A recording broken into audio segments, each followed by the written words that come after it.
Hello Stormers, my name is Derek and welcome to Descent into Avernus, the DM's Hips Guide Part 6. Thank you so much for all of your comments and your likes. Those are really important. If you could give us a thumbs up on this video if you're enjoying the content, and please leave a comment if there's anything that you would like to see or something that I've missed out on.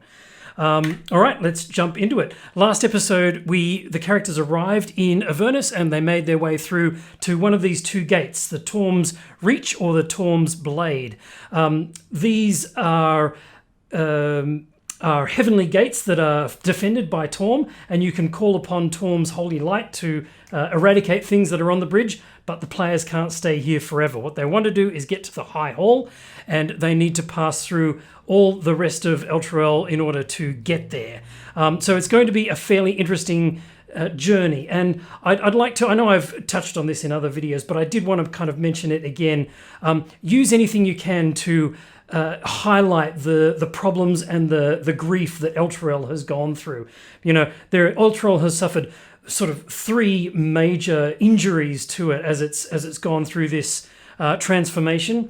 A physical one where all the people of Elturel are being killed or hunted by devils, and you can see the evidence of that all around. You don't need to go into too much detail, like you don't need to show, huge piles of bodies and people being murdered and all that sort of stuff. But you can show evidence of battles and scuffles and people being dragged off and chained up in hell and made to shovel lava or whatever it is they do with you when you're down there.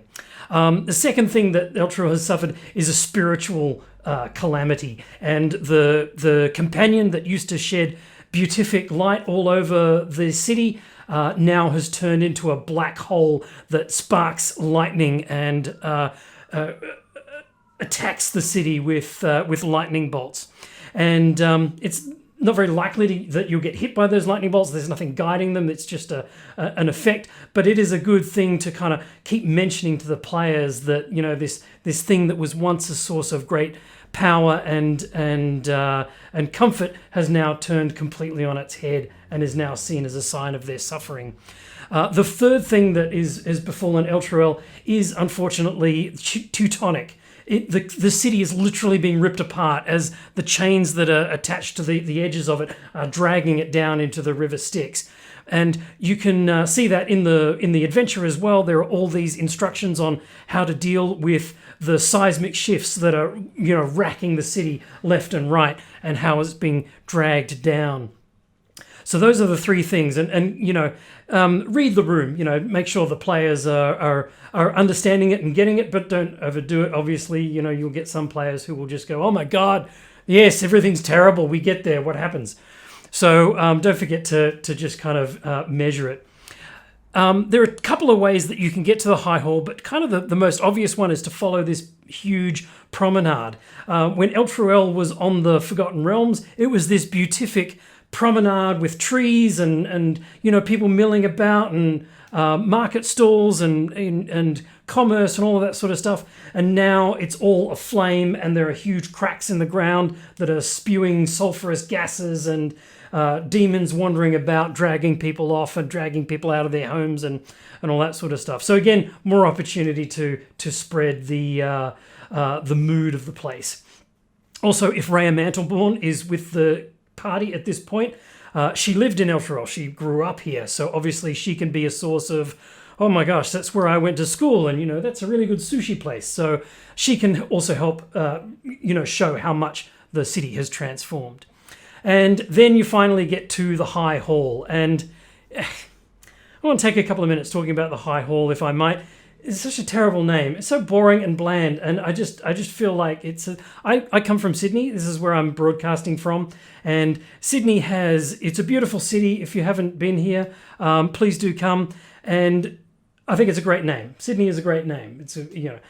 But they have one of the major features of Sydney is our beautiful harbour, and so they called it the Sydney Harbour. And I get that because it's very utilitarian and you've got to call it something, so they called it the Sydney Harbour. And then we built a bridge over the Sydney Harbour, and we called it the Sydney Harbour Bridge. And it just seemed like a wasted opportunity. There's all these great bridges around the world, like the Golden Gate Bridge and the Tower of London Bridge. And, you could have named it anything you like, but we went with this Sydney Harbour Bridge, very utilitarian, kind of boring name. And then we built an opera house right next to the Sydney Harbour Bridge, one of the most iconic buildings in the world, recognised by just about everybody on the planet. And we call it the Sydney Opera House. And and the High Hall is just another example of that. So, we could probably all sit around and come up with a dozen other names for the bridge, for the High Hall. Here are mine.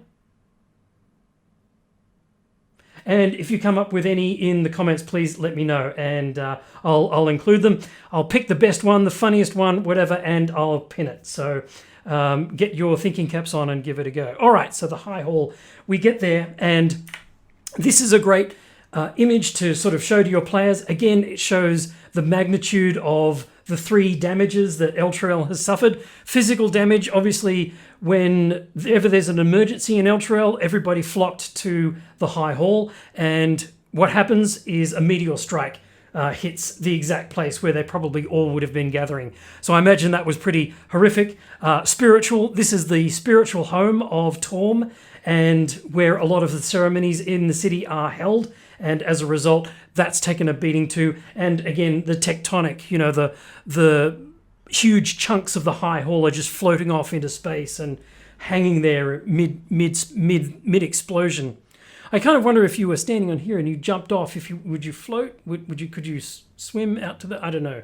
Anyway, there are rules in the adventure about what happens if you do fall off the edge of the city and how far it is, how much damage you will take if you fall into the river Styx, and it's not good. People, don't do it. It's not advisable.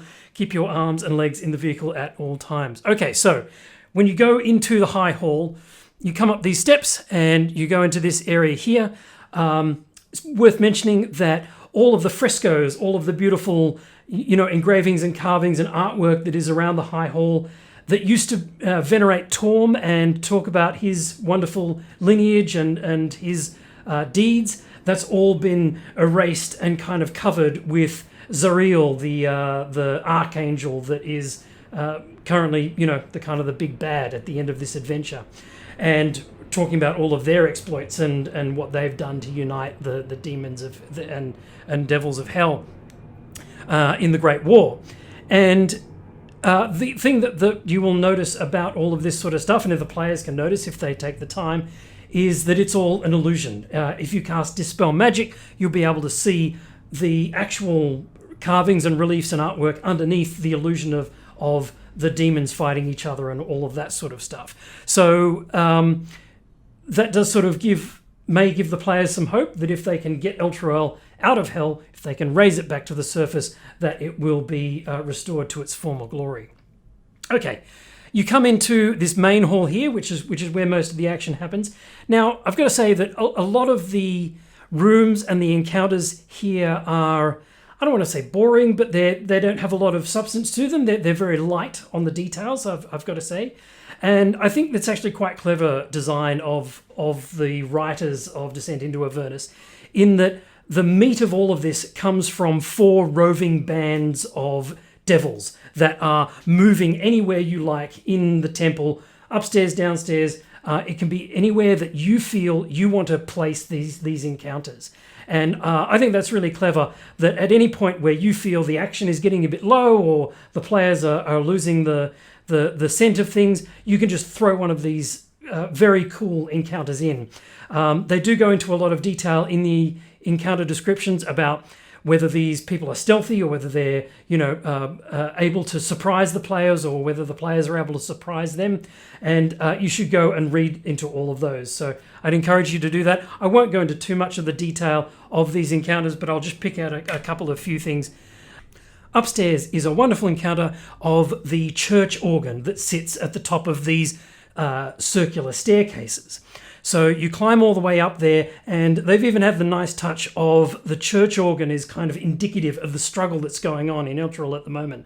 The white keys are all beatific and light and shining, and the black keys are all dark and menacing and hellish. So I think that's a really cool little addition. You can play the organ, and the players have a DC 15 to play.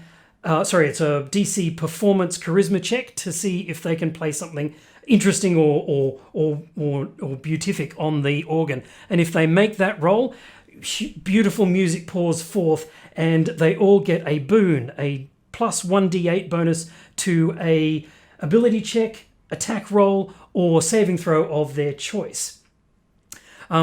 This seemed like a strange offer to me, a strange boon, but I'll do the rules as written first, and then go into some other options that you might have. So one of the things that I would suggest that you do, the actual adventure doesn't go into this too much, but this is how I would play it. Give the players a roll, an attack roll, and then say to them, do you want to add your 1d8 to that? Don't tell them whether they've succeeded or failed on the roll at this point, and just offer them that extra 1d8 in case they've forgotten about it. And then they can either take it, and if they roll it, they lose that boon, and you can then tell them whether they've succeeded or failed in the roll. If you're a particularly nasty DM, you can also tell them whether they would have succeeded even if they hadn't used that 1d8 and have wasted that particular bonus. So they only get that boon once. It's a one shot. It seems a little limited to me. Again, it seems a little bit harsh, but this is hell after all. So there's only so much that your luck can be pushed. If you fail the roll, then the next encounter that you have in the first round of combat, all of the devils get advantage on all of their attacks. So it is going to be a bit of a bad time for the PCs if they fail their roll. How else could you handle this situation? I did think it would have been nice to give everybody in the party inspiration. That is literally the literal meaning of inspire. It's the breath of the god. And that's exactly what's happening here. Torm's light is shining upon you, and you've listened to beautiful music played through his chapel, and he gives you this boon. But I think the reason that the designers didn't do this is because inspiration does have a specific purpose in the rules, and it's to be rewarded to players who have enacted their character correctly and given their character, played their character well for their beliefs, for their personality, for their flaws, whatever you decide. And I use it a little bit differently. I give the players inspiration whenever they've done something cool or used a spell in a way that I have never heard of or haven't expected. When they surprise me with something or give a great description of an encounter or an attack. So yeah, I thought inspiration was a great way of doing it. It does go against the rules. And the other reason they may not have used it, two reasons, is I think you can't stack inspiration. So if a player already had inspiration and they listened to the music, they wouldn't have two inspirations. They wouldn't have double inspiration, and the effect would be wasted. So maybe they did it right, and doing the plus 1d8 was the better roll. I still kind of like the inspiration idea. It fits with the actual happenings of what's going on. So it's your game, it's your table, it's up to you. Just deal with it how you will. All right, so there's not much else up here. Like I said, that some of these encounters are a little bit light. There is a guy sitting in H8. If you convince him to come with you and you sort of bolster his spirits, he's up there cowering and hiding away. He will come with you, but he's only a guard. And as soon as he gets injured in the next attack, he's going to go into cowering mode again, and you're going to have to convince him out of it. It seemed like a bit of a waste for not a lot of effort. So back down to the main area. So when we come back down here, this is all kind of one room, and it's split up by curtains. And you can have different encounters in the curtains. And they're all, like I said, they're all fairly benign. And at any point where you feel like you need to shake things up a bit, throw in one of those random encounters with the devils. This is the main focus point, though. This is the secret door that goes down into the catacombs. So sitting atop this dais is a fist of Torm, and when there's a huge lever next to it, a very obvious lever, and when you pull that, the hand opens up. Within the palm, there is a secret door that leads you down into the catacombs below. It's up to you as to whether the devils have discovered this or not. And if you decide that they haven't, it's probably nice to have another fight here just before they get down into the basement. Or maybe after the players go down there, you can have the devils follow them down and have another encounter or two down there. In terms of what's down there, again, all of these rooms are basically a template that you can place an encounter in. There's a couple of cool things around. There's a mummy in one of them. There's a couple of magic items. There's some braces of defense. There's potion of healing. So it might behoove the players to move around and check out this area, but you do need to kind of bring the sense of urgency here, in that there are people that you need to save, and there are allies that you need to find in this area. And of course, H16 is where all the action happens. That is where Faria is sitting with probably about 100 of the commoners of Elturel. And they're all terrified and frightened. And when I say they're frightened, I mean obviously they're frightened, but I mean it in the actual mechanical sense in Dungeons and Dragons, in that they have the keyword frightened. It means they have disadvantage on all of their saving throws, their attacks, and their ability score checks. So they're basically, and they have all of those penalties as long as they are within sight of their fear. Given that their fear is the fact that Elturel is now in hell and they're all being dragged down to be eaten by demons and devils, that is kind of the problem that they face. They're not going to shake that fear anytime soon. They're basically useless to the party, and you just need to find some way to save them. Faria is an ancient cleric, and she is there. She has a massive book in her possession, and this is the Book of Oaths for Elturel. And what you do is when you pledge allegiance to Elturel, you place your hand on the book and say the oath of Elturel, and your name gets written inside it magically. So the book is nothing that the players really need or want. The first page is written in the oath, and in the subsequent pages are all the names of all the people written in this beautiful cursive script by whatever magic wrote it there. The oath takers don't actually write their names in. I think it would be kind of cool and bolstering for the commoners to see the player characters take the oath and add their names to the register. Faria is doing her best to calm all of these people down and make sure that they're all safe and fed. And she does tell the players that Lord Ravengard is not in the High Hall at the moment. He has taken this secret door out to the cemetery. And they've been watching the cemetery from the High Hall for some time. It seems like there is some activity going on in there, and they wanted to find out what it was. They also wanted to retrieve a magic item from inside the cemetery, which is the Helm of Torm's Sight. So they went in there and they have not returned for some time, and Faria is getting very, very worried about where they are. That is obviously the next place for the players to go, and we will deal with that next time.